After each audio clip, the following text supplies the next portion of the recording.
அனைவருக்கும் வணக்கம். நான் தான் உங்கள் கவிதா விஜயன் பேசுறேன். உங்கள் அனைவரையும் கவிஸ் பாட்காஸ்ட்டுக்கு வரவேற்கிறேன். இன்னைக்கு நான் எடுத்துக்கிட்ட இந்த தலைப்பு,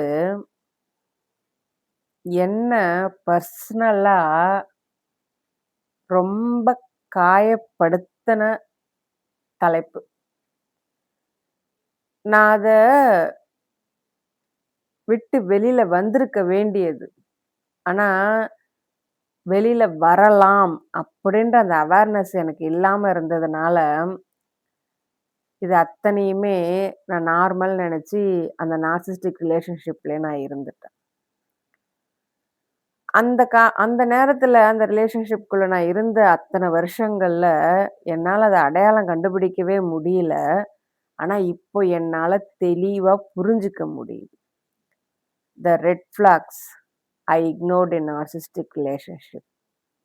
இந்த வீடியோ நான் யாரையும் ப்ளேம் பண்றதுக்காகவோ, யாரையும் அக்யூஸ் பண்றதுக்காகவோ, யார் மேலயும் லேபிள் பண்றதுக்காகவோ நான் யூஸ் பண்ணல.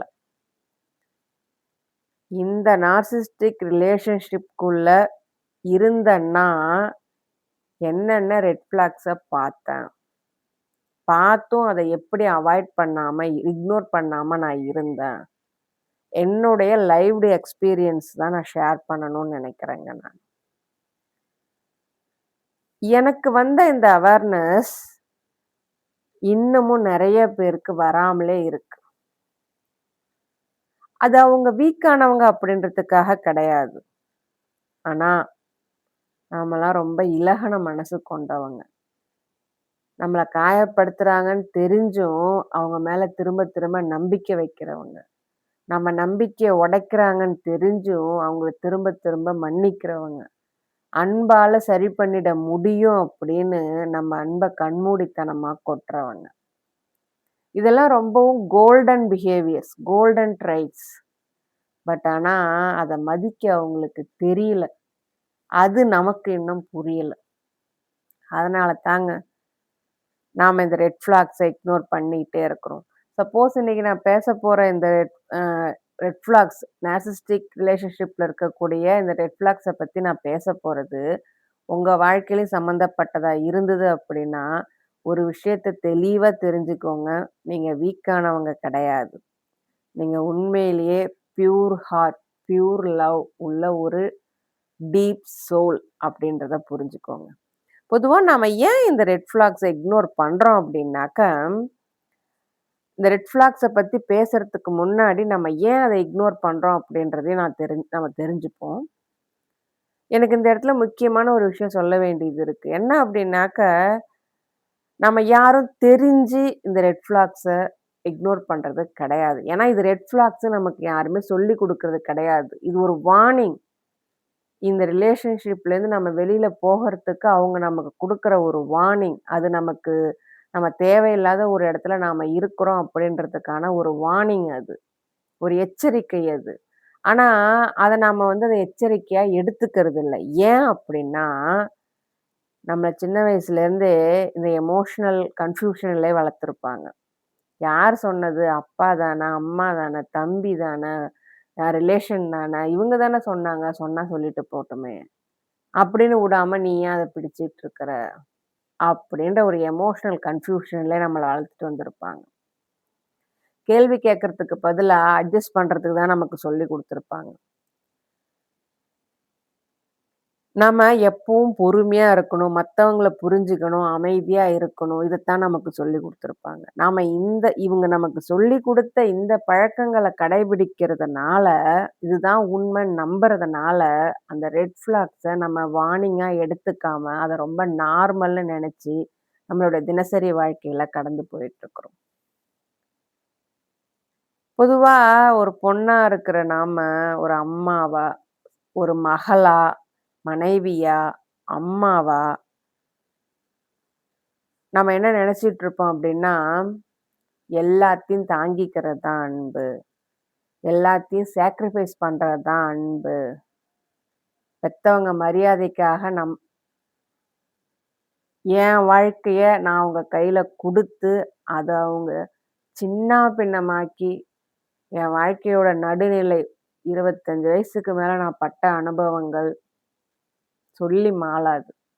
நான் நம்பனேன். என்ன பெத்தவங்கள நான் நம்பனேன். ஆனா என் முதுகுல குத்துனது அவங்க தான். அவங்கள நம்பி என் வாழ்க்கைய அவங்க கையில குடுத்தேன். அவங்களுக்கு எந்த ஒரு மரியாதை குறைவும் வரக்கூடாதுன்னு நெனச்சு, என் வாழ்க்கைய அவங்க கையில குடுத்தேன். ஆனா அவங்க தெரிஞ்சே சின்னா பின்னமாக்கி நாசமாக்கிட்டாங்க.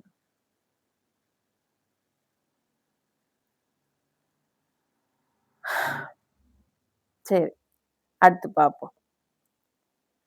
சில நேரங்கள்ல நமக்கு சில விஷயங்கள் தப்புன்னு தோணும். ஆனா அந்த நேரத்துல நமக்கு நாம என்ன சொல்லிப்போம் அப்டின்னா, ஒருவேள நம்ம ஓவர் திங்கிங் பண்றோமோ?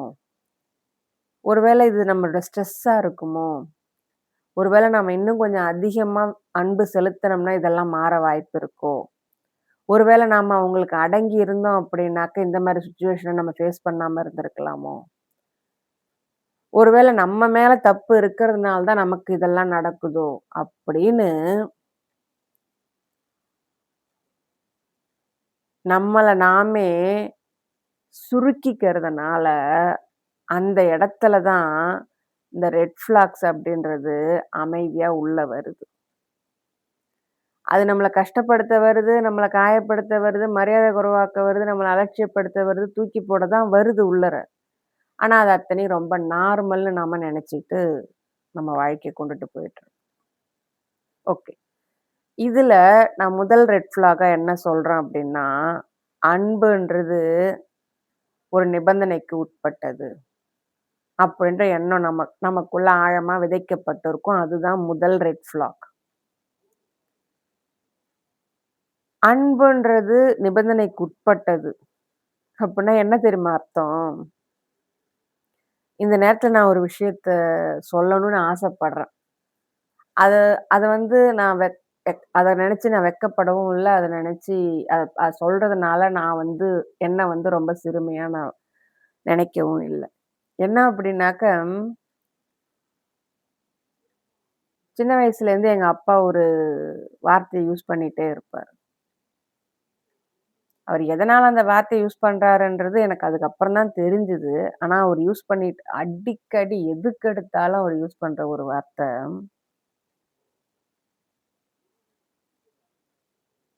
"நீ நான் சொல்றபடி இருந்தா தான், நீ எனக்கு பொறந்தன்னு நான் நம்புவேன்." இத நான் மட்டும் அனுபவிக்கலீங்க இந்த வார்த்தைய. உங்கள பல பேர் இந்த வார்த்தைய நீங்க கேட்டிருப்பீங்க. இந்த நார்சிஸ்டிக் டைனாமிக்ஸ்குள்ள நீங்க இருந்திருந்தீங்க அப்படின்னா, ஏன் இல்லாம இருந்தாலுமே, இந்த வார்த்தைகள நீங்க பல பேர் கேட்டிருப்பீங்க. அப்போ எங்க அம்மா என்ன கட்டாயப்படுத்துவாங்க. "அப்பாட்ட சொல்லுடி, நான் ஒழுங்கா இருக்கிறேன்னு சொல்லு. நான் உங்க பேச்ச கேட்கிறேன்னு சொல்லு." ரொம்ப சின்ன வயசுல இருந்தே. எனக்கு இந்த வார்த்தைகளுடைய விவரம் புரியாத வயசுல இருந்தே என்கிட்ட அத சொல்லி சொல்லி இதுன்னாங்க. "சொல்லு, நீ அப்பாட்ட சொல்லு. ஆமாப்பா நான் உங்க பொண்ணு தான்னு சொல்லு. நீங்க சொல்றத கேட்கிறேன்னு சொல்லுன்னு" எங்க அம்மா என்ன கட்டாயப்படுத்துவாங்க. அப்பா இந்த கேள்விய கேட்கறதுக்கும், அம்மா என்ன கட்டாயப்படுத்தும் என்ன சம்மந்தம்னு அந்த வயசுல எனக்கு புரியவே இல்ல எனக்கு. ஏன்னா இந்த இடத்துல எங்க அம்மாவுடைய நடத்தைய வந்து உள்ளுக்குள்ள ஒரு பகடைக்காயா வைக்கிறாங்க. அது எனக்கு நான் வளர்ந்ததுக்கு அப்புறமேலுக்கு தான் எனக்கு புரிஞ்சுது. போக போக அவரு அந்த வார்த்தைய கேட்க கேட்க, நான் இல்லப்பா அப்படிலாம் எதுவும் கிடையாது. நான் உங்க புள்ள தான். நீங்க சொல்றத நான் செய்யறேன். நான் சொல்றது, அவருக்கு ஒரு குரூர போதைய குடுத்துச்சு. நான் கெஞ்சுறது, இல்ல நீங்க சொல்றத நான் கேட்கறேன் அப்படின்றது, அவருடைய அதிகாரத்துல நான் ஆணித்தரமா நிக்கிறேன் அப்படின்ற ஒரு குரூர போதை, ஒரு வன்ம புத்தி வந்து அவருக்குள்ள வந்துகிட்டே இருந்துச்சு. இந்த வார்த்தைகளுடைய அர்த்தம் விவரம் தெரிஞ்சதுக்கு அப்புறமேலுக்கு எனக்கு உள்ளுக்குள்ள கோபம் கொந்தளிக்கும். ஆனா எங்க அம்மா என்ன அடக்கிடுவாங்க.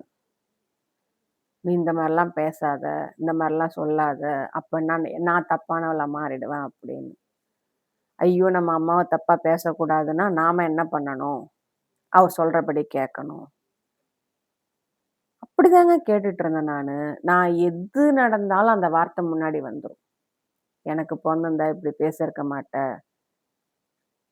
எனக்கு பொறந்திருந்தா நீ இப்படி பண்ணியிருக்க மாட்ட. எனக்கு பொறந்தா நீ இப்படி எதிர்த்து பேச மாட்ட" அப்படின்னு. அப்ப நான் கெஞ்ச வேண்டியதா இருக்கும். "அப்படிலாம் எதுவும் கிடையாது, அப்படிலாம் எதுவும் கிடையாது" அப்படின்னு. அந்த மாரி நான் கெஞ்சுறது அவருக்கு ஒரு அடிக்ஷனா மாறிடுச்சு. என்ன அந்த மாரி கெஞ்ச வச்சு பார்க்கறது. ஒரு கட்டத்துல இதனுடைய வலி என்னன்னு எனக்கு புரிஞ்சுது. என் கல்யாணம் ஆகியுமே அவரோட இந்த புத்தியோடைய இது குறையவே இல்ல. ஆனா அவர நான் இதுவரைக்கும் நான் எதிர்த்து கேள்வி கேட்டதே இல்லைங்க. அத நான் அப்படியே விட்டுட்டு நான் வந்துட்டேன். நான் அவர விட்டு வந்து 20 வருஷத்துக்கு மேல ஆயிடுச்சு. ஆனா அதனுடைய தாக்கம் இன்னைய வரைக்கும் என்கிட்ட இருக்குது. அப்ப அன்புனா என்னது? ஒருத்தர் நம்ம மேல அன்பு காட்டணும் அப்படின்னாக்கா, ஏதோ ஒண்ண வச்சு அவங்கள நாம பிளாக்மெயில் பண்ணிட்டே இருக்கணும். இல்ல நம்மள யாராவது ஒருத்தவங்க அந்த மாரி பிளாக்மெயில் பண்ணிட்டே இருந்தாங்கன்னா, அதுதான் அன்பு போல இருக்கு. அப்படின்னு அன்புக்கு ஒரு தப்பான உதாரணத்த நாம நம்ம மனசுல பதிய வச்சுக்கணும். நம்ம எப்ப தெரியுமா நம்மள வேல்யூவா ஃபீல் பண்ணுவோம்? நம்ம ஏதாவது சொல்ல சொல்ல போகும்போது அவங்க நம்மள ஏத்துக்கிட்டாங்க அப்படின்னாக்க. இல்ல நான் அட்ஜஸ்ட் பண்ணி போனாக்க, நான் சைலன்ட்டா போனாக்க, என்னுடைய எதிர்பார்ப்புகள் ஒண்ணுமே இல்லாம போனாக்க, என்னுடைய தேவைகள், என்னுடைய உணர்வுகள், என்னுடைய எல்லைகள் எல்லாத்தையுமே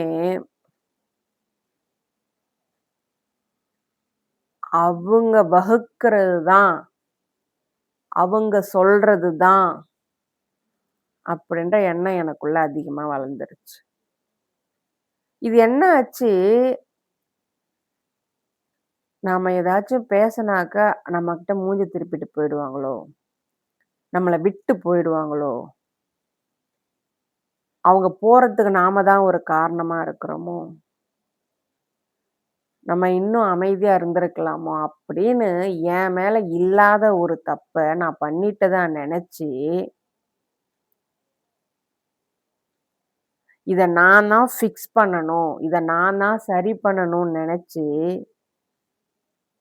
நான் ஏதாச்சும் செய்ய போக, அது அவங்களுக்கு எமோஷனல் மேனிபுலேஷன் பண்றதுக்கு நானே வாய்ப்பு குடுத்த மாரி ஆயிடுச்சு. இதெல்லாம் நான் தான் சரி பண்ணணும்னு நான் நெனச்சேன் நானு. அவங்க இந்த மாரி பண்றதுக்கு, அத நான் தான் என்ன சுருக்கி, என்ன அடக்கி, என்ன தாழ்த்தி நான் தான் சரி பண்ணணும் அப்படின்னு நான் நெனச்சேன். அவங்களுடைய உணர்வுகள நான் மாத்தணும். என்ன நான் அடக்கி வைக்கிறது மூலியமா நான் மாத்தணும். அப்பதான் அவங்களுடைய அன்ப என்னால வாங்க முடியும் அப்படின்ற ஒரு எண்ணம். ஆனா உண்மையான அன்பு அப்படின்றது சம்பாதிக்கிறது கிடையாதுங்க. அது அடிப்படையிலேயே அடிப்படை உரிமைய சரியா பயன்படுத்துறது தான். ஒருத்தருக்கு உண்டான அடிப்படை உரிமை பேசிக் செல்ஃப் ரெஸ்பெக்ட்ட சரியா பயன்படுத்துறது தான். உண்மையான அன்பு அப்படின்றது.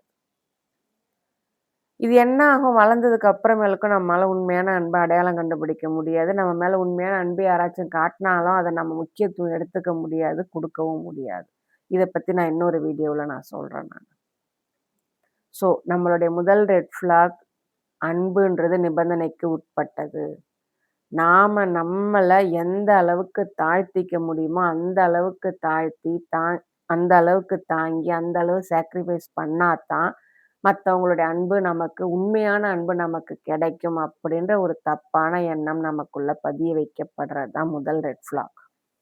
அடுத்து 2வது red flag constant self doubt. நாம எப்ப பாரு நம்மள சந்தேகப்பட்டுட்டே இருப்போம். கேள்வி கேட்க சந்தேகப்படுவோம். நம்ம ஃபீலிங்ஸ், எமோஷன்ஸ், ரியாக்ஷன்ஸ், நம்மளுடைய வொர்த், நம்மளுடைய ரெஸ்பெக்ட் எல்லாத்தையுமே நம்ம சந்தேகப்படுவோம்.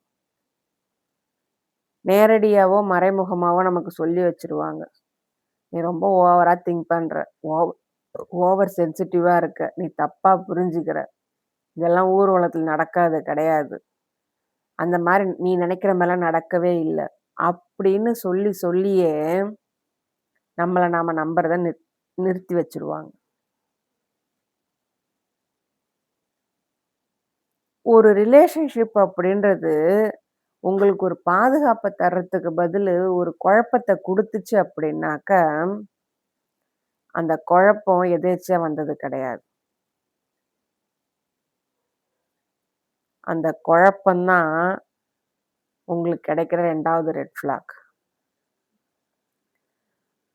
ஒரு உண்மையான ஹெல்தியான லவ்வுல 2 பார்ட்னருமே ஒருத்தருக்கு ஒருத்தர் குழப்பத்த குடுத்துக்கவே மாட்டாங்க.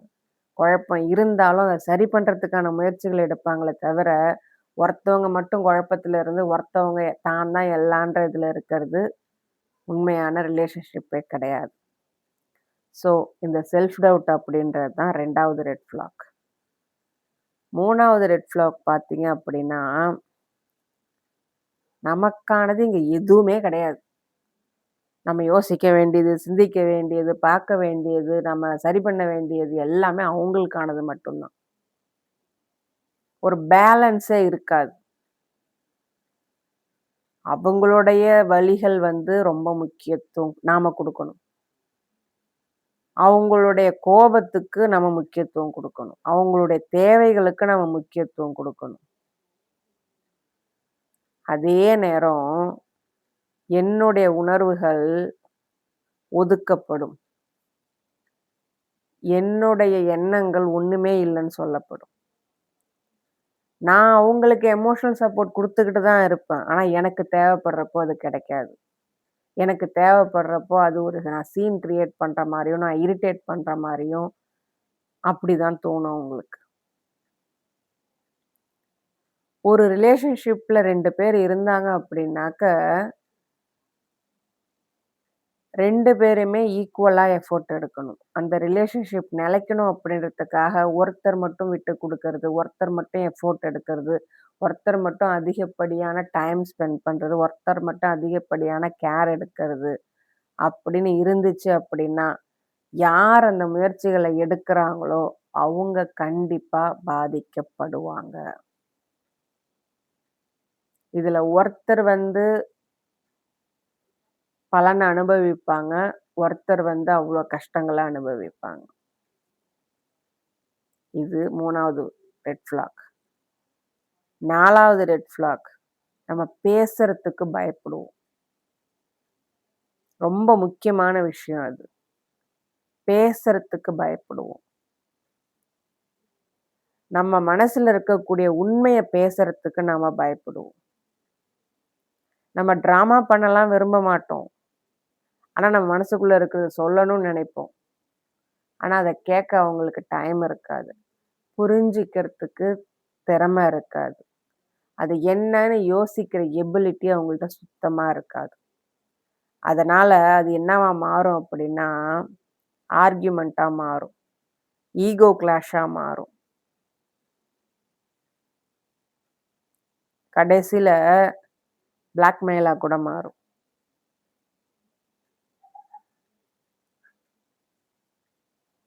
நீங்க எவ்வளோதான் புரிய வைக்க முயற்சி பண்ணாலும், உங்க வார்த்தைகள் அங்க எடுபடவே எடுபடாது. அவங்க புரிஞ்சுக்கவே மாட்டாங்க. ஒரு கட்டத்துல நீங்களாவே விட்டுருவீங்க. நம்ம எது சொன்னாலும் அவங்க புரிஞ்சுக்க போறதில்ல அப்படின்னு விட்டுட்டு உங்கள நீங்க சைலன்ஸ் ஆக்கிடுவீங்க. அந்த சைலன்ஸ் அமைதியா இருக்கணும், சத்தம் வரக்கூடாது, சண்டை போடக்கூடாது அப்படின்றதுக்காக நீங்க உபயோகப்படுத்துற அந்த சைலன்ஸ் உள்ளுக்குள்ள உங்கள கொஞ்சம் கொஞ்சமா கொன்னுட்டுருக்கும். லவ்வுன்றது, அன்புன்றது சேஃப்டியா ஃபீல் பண்ண வைக்கணும். நேர்மையா ஃபீல் பண்ண வைக்கணும். அத விட்டுட்டு உங்கள ஒரு இன்விசிபிள் திங்கா மாத்துச்சு அப்படின்னாக்க, அந்த இடத்துல உண்மையிலேயே நீங்க பயந்துட்டு இருக்கீங்கன்னு தான் அர்த்தம். இது 4வது ரெட் ஃபிளாக். 5வது வெயிட் பண்றது. அப்பா! 40 வருஷம் நான் வெயிட் பண்ணேன். ஒருத்தரும் திருந்தலையே! ஒருத்தரும் திரும்பி வரலையே! இது எதனால அப்படின்னா, என்னைக்காச்சும் ஒரு நாள் அவங்க திருந்திற மாட்டாங்களா? அவங்க மாறிட மாட்டாங்களா? இந்த ஒரு தடவ நாம அவங்களுக்கு மன்னிப்பு குடுப்போம். இந்த ஒரு தடவ நாம அவங்கள மன்னிப்போம். இந்த ஒரு தடவ விட்டுட்டு போவோம். இந்த ஒரு தடவ இந்த சின்ன விஷயத்துக்காக விட்டுட்டு போவோம். திரும்ப அவங்க மாறிடுவாங்க, மாறிடுவாங்க, மாறிடுவாங்க அப்படின்னு உங்க வாழ்க்கை முழுக்க நீங்க வெயிட் பண்ணிட்டே இருக்க வேண்டியதுதான். நான் இருந்தேன்.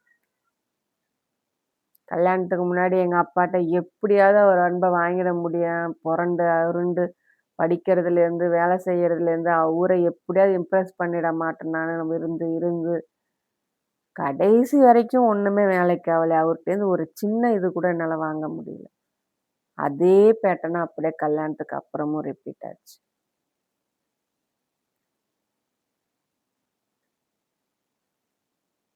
ஆனா அது உடைச்சேன் நானு.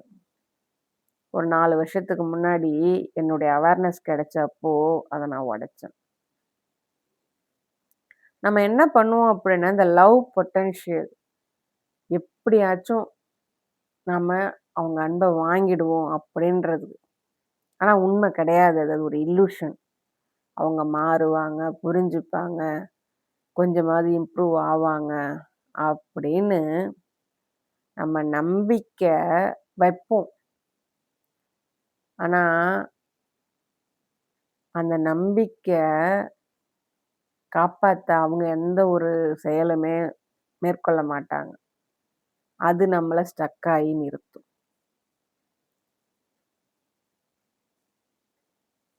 ப்ராமிஸ விட அவங்க வார்த்தைகள விட அவங்க செயல்கள்ல தான் அவங்க முழுசா காட்டுவாங்க. ஆனா, அத நாம நம்ப மாட்டோம். அவங்க வார்த்தைகள மட்டும் நம்புவோம். அவங்க செயல்கள கவனிக்க தவறிடுவோம். இதுதான் 5வது ரெட் ஃபிளாக். இந்த ஒரு விஷயத்த பத்தி மட்டுமே நான் நெறைய பேசணும்னு இருக்கிறேன் நானு. அத நான் அப்கமிங் வீடியோஸ்ல நான் சொல்றேன். ஓகே. இது மட்டும் தான் ரெட் ஃபிளாக்ஸா அப்படின்னா கிடையாதுங்க. நெறைய இருக்குது. இன்னுமே இருக்குது. ஆனா, இது வந்து நான் சொன்ன இந்த 5 ரெட் ஃபிளாக்ஸும் என் லைஃப்ல நான் மேஜரா பார்த்தது. அதிகப்படியான தாக்கத்த உண்டு பண்ணது. எனக்கு அதிகப்படியான வார்னிங்க குடுத்தது. ஆனா, அத நான் எடுத்துக்கல. அப்போ நான் கேட்கல. அது ரெட் ஃபிளாக்ஸா நான் நெனைக்கவே இல்ல நானு. ஒருத்தங்களோட வார்த்தைகள நம்புனே ஒழிய, அவங்க செயல்கள கவனிக்க தவறிட்டேன். இதுல எனக்கு ஒரு விஷயம் நான் முக்கியமா சொல்ல வேண்டியது, நான் கடைசியா சொன்ன இந்த லவ்விங் பொட்டன்ஷியலுக்கு வெயிட் பண்ணுவோம் அப்படின்றது, பொதுவா இதுதான் அவங்களுடைய பேட்டர்னு. எப்படி அப்படின்னா, நாம இந்த மாரி எதையுமே தாங்க முடியாம கஷ்டம் வந்து, பிரச்சனை வந்து, இத விட்டுட்டு போனா தேவலாம் இருக்குன்னு நம்ம தள்ளி போவோம். தள்ளி தான் இருப்போம். நமக்கு அப்படியே கொஞ்சம் ஃப்ரீயா இருக்கிற மாரி ஃபீல் ஆகும் நமக்கு. அந்த நேரத்துல அவங்க திரும்ப வருவாங்க. அவங்க சுகர் கோட்டிங் வேர்ட்ஸ யூஸ் பண்ணுவாங்க. நான் திருந்திட்டேன். இனிமே இதுக்கு முன்னாடி நடந்த மாரி எதுவுமே நடக்காது அப்படின்னு. அப்படி அவங்க பேசுறது நம்மளுடைய வலிக்கு ஒரு வேலிடேஷனா நாம நெனைப்போம். ஓஹோ! நம்ம வலிய புரிஞ்சுக்கிறாங்க போல. இனிமே அந்த மாரி இருக்க மாட்டாங்க போல அப்படின்னு அந்த வலிக்கு ஒரு வேலிடேஷனா நாம நெனைப்போம். திரும்பவும் அதே லூப்க்குள்ள, அதே வலைக்குள்ள நம்ம போய் விழுவோம். ஆரம்பத்துல எல்லாமே நல்லாத்தான் இருக்கும். ஆனா போக, போக நாம வந்து திரும்ப அதிகப்படியான அன்பு வைக்க, அதிகப்படியான நம்பிக்கை வைக்க, வைக்க அவங்களுக்கு ஒரு நம்பிக்கை ஒண்ணு குடுத்துருவோம். என்னதான் நடந்தாலும் இவங்க நம்மள விட்டு போக மாட்டாங்க அப்படின்னு. அந்த நம்பிக்கைய வச்சு, அந்த நம்பிக்கைய ஆழமாக்கிக்கிட்டு, திரும்ப அவங்க பழையபடி, பழைய பிஹேவியர ஸ்டார்ட் பண்ண ஆரம்பிச்சுருவாங்க. நம்மள இக்னோர் பண்றது, நம்மள கிண்டல் பண்றது, நம்மள விட்டுட்டு போறது, நம்மள எஃபோர்ட் ஒண்ணுமே இல்லன்றது, நம்மள துச்சமா தூக்கி போடுறது, திரும்ப மரியாதை குறைவா பேசுறது எல்லாமே ஸ்டார்ட் ஆகும். ஆனா கடைசியா நான் இதெல்லாம் எனக்கு தெரிஞ்சதுக்கு அப்புறமேலுக்கு விட்டுட்டு நான் வந்ததுக்கு அப்புறமேலுக்கு திரும்ப அந்த ட்ராப்ல நான் விழவே இல்ல. நான் டிமாண்ட் பண்ணேன். ஐ டிமாண்ட் மை ரெஸ்பெக்ட். என்னுடைய ரெஸ்பெக்ட் இருந்தா மட்டும் தான் அங்க என்னுடைய பிரசன்ஸ் இருக்கும் அப்படின்னு நான் டிமாண்ட் பண்ணேன். அதுக்கு நெறைய செக்கும் வச்சேன் நானு. ஸோ அதன் மூலியமா தான் இந்த வெயிட்டிங்க கட் பண்ணி நான் என்னுடைய செல்ஃப் ரெஸ்பெக்ட்ட திரும்ப கொண்டு வந்தேன். இது எல்லாத்துலேருந்து நான் கத்துக்கிட்டது என்ன அப்படின்னா, திரும்பி பார்க்கும்போது, இந்த ரெட் ஃபிளாக்ஸ நான் கண்டுக்காம விட்டதுக்காக நான் ஒண்ணும் வெட்கப்படல. ஏன்னா, எல்லாமே எனக்கு ஒரு பாடமா மாறுச்சு. இது எல்லாமே நான் யாருன்னு எனக்கு சொல்லுச்சு. நான் ரொம்ப டீப்பா லவ் பண்ற ஒரு பெர்சன். எல்லாரையுமே ஈஸியா, உண்மையா நம்பிடுற ஒரு குணம் கொண்டவர். உண்மையா, நேர்மையா முயற்சிகள எடுத்தவர். இந்த ரெட் ஃபிளாக்ஸ நான் இக்னோர் பண்ணது, நான் முட்டாள்ன்றதுக்காக கிடையாது. நான் மனிதர்கள நம்பனேன். என்னோட எமோஷனல் அவைலபிலிட்டிய நான் குடுத்தேன். அத ஏமாத்திட்டு போனது, அட்வான்டேஜ் எடுத்தது அவங்க தப்பு. இதுல என்னுடைய தப்பு எதுவுமே கிடையாது. ஆனா, இந்த அவேர்னஸ் என்ன மாத்துச்சு. நான் அதுலேருந்து நெறையவே கத்துக்கிட்டேன். என்னுடைய செல்ஃப் ஒர்த்த பாதிச்சு ஒருத்தவங்க என் மேல அன்பு காட்டுறாங்க அப்படின்னா, அந்த அன்பு எனக்கு வேண்டான்னு நான் தூக்கி போட்டேன். எனக்கு அன்பே இல்லைனாலும் பரவால்ல. எனக்கு உண்டான மரியாதை எனக்கு வேணும்னு நான் டிமாண்ட் பண்ணேன். என்னுடைய பவுண்டரீஸ்ல நான் நின்னேன்.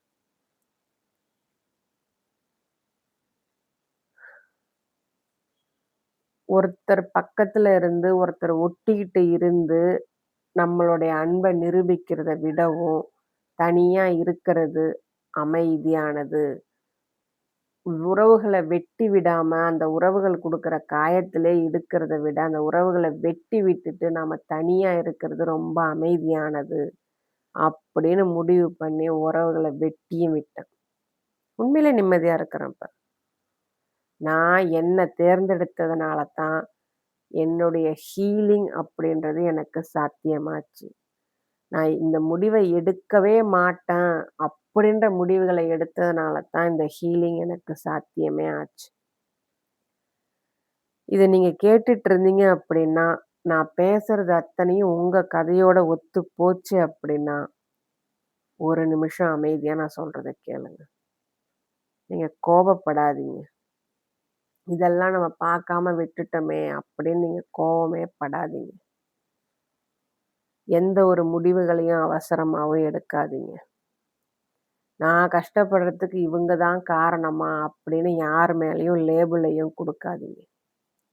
நான் உங்கள்ட்ட கேட்கறது ஒண்ணே ஒண்ணு தான். நீங்க உள்ளுக்குள்ள ஃபீல் பண்ற அந்த டிஸ்கம்ஃபோர்ட், நிலையில்லாத தன்மை, ஏதோ ஒண்ணு உங்கள கொடைஞ்சிட்டு இருக்குன்னு நெனச்சீங்க அப்படின்னா, அது ஒண்ணும் கிடையாது. நீங்க பார்க்காத ஒரு பகுதி தான் உங்களுக்குள்ள இருந்து வெளில வர துடிக்குது. நீங்க உங்கள பார்க்கணும்னு சொல்லுது.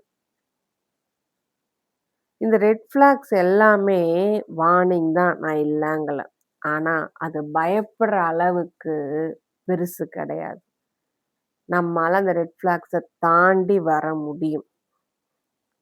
நாம யாருன்னு தெரிஞ்சுக்கிறதுக்கு இந்த ரெட் ஃபிளாக்ஸ் எல்லாமே நமக்கு ஒரு இன்விடேஷனா இருக்கும்.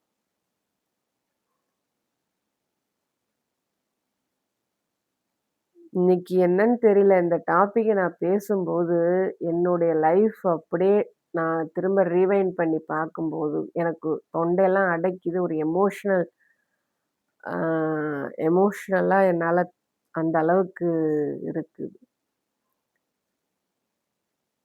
ஏன்னா, அது அத்தனையுமே நானும் பார்க்காம, கவனிக்காம, அதுல என்ன இருக்குன்னு தெரிஞ்சுக்காம, அதுக்குள்ளேயே கிடந்து கிடந்து, என்னையே நான் இழந்து, ஒண்ணுமே இல்லன்னு ஆனதுக்கு அப்புறமேலுக்கு தான் அந்த ஞானோதயம் எனக்கும் வந்துச்சு. பட் இப்போ அந்த ரெட் ஃபிளாக் எதுவுமே என்ன பாதிக்காது. யார் ட்ரை பண்ணாலும் என்னோட ரியாக்ஷன் நான் யாருக்கும் குடுக்க போறது கிடையாது. நான் ஓப்பனா நிக்கிற ஒரே விஷயம், I demand my self respect. என் செல்ஃப் ரெஸ்பெக்ட்ட குறைச்சு, இல்ல அழிச்சு, இல்ல ஒண்ணுமே இல்லாம பண்ணித்தான் ஒரு உறவ நான் நிறுத்தி வைக்கணும் அப்படின்னா, அங்க எனக்கு என் செல்ஃப் ரெஸ்பெக்ட் தான் முக்கியம். அந்த உறவு முக்கியம் கிடையாது. தூக்கி போட்டேன். இதனால பல உறவுகள நான் இழந்துமே இருக்கிறேன் நானு. என்ன நானே லைஃப்ல தனியா ஐசோலேட் பண்ற அளவுக்கு நான் வந்துட்டேன். ஆனா நிம்மதியா இருக்கிறேன். ரொம்ப நிம்மதியா இருக்கிறேன். இத அனுபவிச்சவங்களால மட்டும் தான் உணர முடியும். இன்னைக்கு நான் பேசின என்னுடைய வாய்ஸ் உங்க மனசுல இருக்கக்கூடிய வலிகள நீங்க தவறவிட்ட வார்னிங்க தொட்டு இருந்தது அப்படின்னா, உங்களுக்கு அந்த அவேர்னஸ் குடுத்திருந்துச்சு அப்படின்னா, அதுதான் என் குரலுக்கான வெற்றி. உங்க பொறுமைக்கும், அமைதிக்கும் நன்றி.